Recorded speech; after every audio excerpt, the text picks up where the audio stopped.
It will be a risk for God to give us certain levels of authority.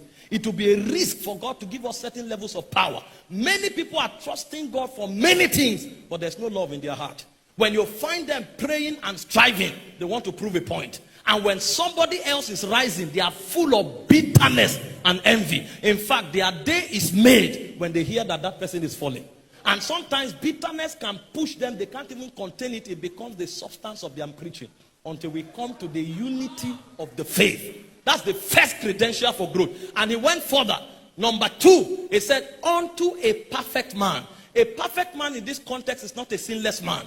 James chapter 3 verse 2, it says, see a man who is perfect is one who has rule over his tongue. So what Paul is talking about here is a knowledge that brings you to a level where you can tame the flesh. So you are not moved by the promptings of your emotions, but you are led by the Spirit of God. Because as many as are led by the Spirit, they are the sons of God. And so a man cannot, I'm coming somewhere, I'm going somewhere, right?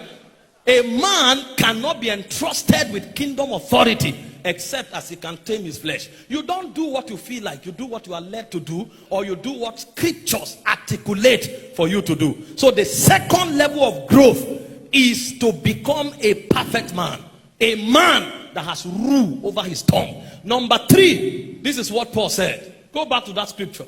Can you touch the keyboard for me? Just give me some sound, floating sound. Give me. Ephesians 4 verse 14. Let's be quick, let's be quick, let's be quick. I want you to see the scripture. It says, henceforth, be not, no, go back to verse 13.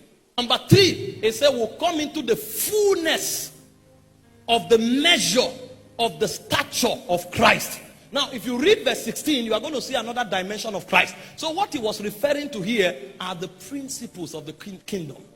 When a man begins to mature, like Pastor Bolaji was teaching us a moment ago, you begin to live by principles. Your life is regulated by principles. You don't just do things because you like them.